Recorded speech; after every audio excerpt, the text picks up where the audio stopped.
Improving education. We'll take a look at the challenges Nigeria faces and the improvements being made. Aid for the people of the Democratic Republic of Congo, with 13 million needing aid, and conflict in the Kasai province, leaving more than 1 million displaced.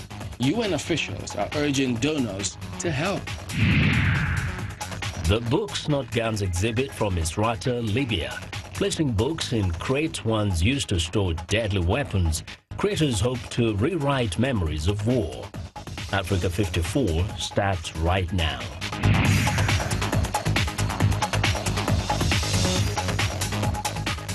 Hello everyone, and thanks for tuning into the program that goes around the continent to bring stories near and far. I'm Chamberlain Osor at Channels Television here in Lagos. I'm joined by Vincent Makori at Voice of America in Washington. Well, thank you very much, Chamberlain. I'm Vincent Makori at our global headquarters in Washington, D.C. Happy to be with you again on another edition of Africa 54. Let's start off with a look at the improving the quality of education in Nigeria. Chamberlain Osor in Lagos brings you that story. Well, that's right. Education is one of the essential ingredients for achieving development in any country. Issues of poor funding and infrastructure affect the quality of education in many developing countries, including Nigeria. But efforts are being made to improve the quality of education in different areas. Here's our report. 18 local government areas make up Cross River State in south-south Nigeria. And in most of these local government areas, it takes about 7 to 8 hours drive by road to access from Calabar, the state capital. For many decades, most children in some of its rural communities, especially hard-to-reach ones, have had no access to quality education or a conducive environment for learning. This trend, however, is reported to be gradually changing. Across the 18 local government areas of Cross River State, new projects are being embarked on, and for some, rehabilitation work is ongoing by SUBEB at public schools to enhance learning. The whole school approach is that every structure that is dilapidated in that area, we will entirely pull them down and make sure we erect new structures so that that school will transform to, we'll give it a facelift. The SUBEB team is on an inspection of ongoing projects in communities of Cross River State. Completed works are gradually being installed with solar systems and computers, sporting facilities, replacement of wooden chairs and tables to plastic, which is the new trend. Teachers as well as students are impressed by the state-run remodeling and rehabilitation of primary schools. We were having a very meager population. As I talked to you last week, a parent came. When the parents saw this, said the children must school here. He brought about 3 children last week. So parents are excited. I am also excited. When the Nko people destroyed this building that the government gave to us, we felt disappointed and we were not happy at all. Within some few months, the government built this school for us. Now we feel comfortable. We learn, the teachers, and the students are also happy. As the Cross River State government continues in its quest towards transforming the educational standards through remodeling and rehabilitation of its public schools, the students are expected to make good use of these provisions by taking their academic pursuits seriously to make an impact in their lives. Joining us now for more on improving the quality of education in Nigeria is Professor Yomi Fawemi. He's an educator. Welcome to the program. Now, let's start. Thank you. Let's start by asking, how would you suggest we leverage on ICT to improve the quality of education?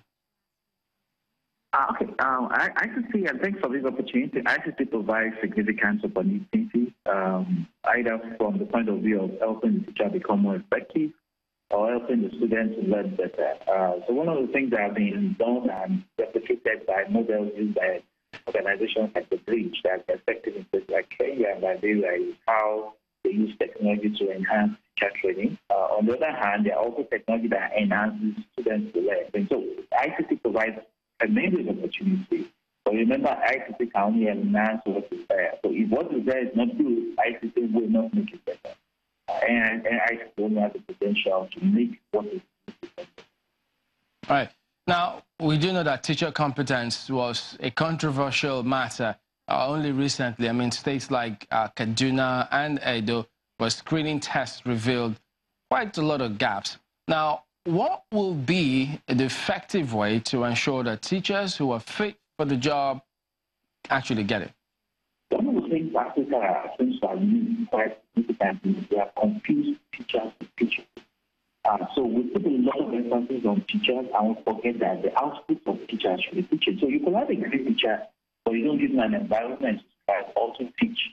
So the teacher is competent, but is not teaching well. And so I first want to clarify that. Secondly, about competence of teacher, it's what you do, like they say in computer science, is your garbage in, garbage out. 4 or 5 years ago, Nigeria took a significant decision to reduce the cut-off mark of the people that go to study education. Last year, JAM, there were schools that took people that scored 100 in JAM to come and become education undergraduates. So when Nigeria deliberately chooses the least or the weakest of all to become teachers, why are we then surprised they are incompetent? Because what we have done is to split people over, because countries like Singapore and countries like South Korea have shown us that what you should do is that you should make the cream of the society become teachers. So we don't do that, then we are surprised they are not competent. So we are not just dealing with competence from the point of people, we are dealing with the fact that your bench strength is very weak. To the extent that we need to go back to the educational system, check the quality of people that go to study education, and raise the bar. Increase the working condition, let the more brilliant people choose to study education, and we'll get the right results we want. Let's speak to the question of curriculum in this country. And there's been several issues raised about it. What do you think of it? You think it's something that needs to be changed? That was existing and we want to change something better. I will not use what we call curriculum now to be curriculum. So we still have subjects that the curriculum is in the 19th century. I mean, we're still teaching students certain things that the world has left.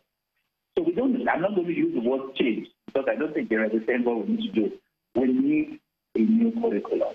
Number one, we need to think about the quality of the curriculum. Number two, we need to think about the capacity of the teacher to interpret the curriculum to learning. So let me tell you what happened a couple of years back, because we have been upgrading almost every year or 2 years, we upgrade curriculum in Nigeria. So we upgraded curriculum for what they call the place subject. But there was no process in place for the teachers to interpret that. So you told the teacher, for example, that when he's teaching computer science, he should use certain tools or certain processes. That teacher is not even aware of that. And therefore, the teacher cannot interpret it. So we need a total revamp of our curriculum system, right from conceptualization design to the capacity of teachers to design. And please, this is not just about primary and secondary school. It also goes to tertiary institutions. You'll be shocked that there are still universities in Nigeria that teach computer science for Trans 77. But Trans 77 was developed about 1977, 1979. As a programming language. How do you teach an undergraduate that in 2018? So there's a whole run of issues down that. New subjects need to be introduced. Things like critical thinking. Today you see Nigerian students argue and you're wondering, how can you argue this way? You then realize that this person lacks critical thinking skills. Comprehension as a learning opportunity is also what we need to think about. We need to do something quickly to our curriculum, else our children will left behind further than they are.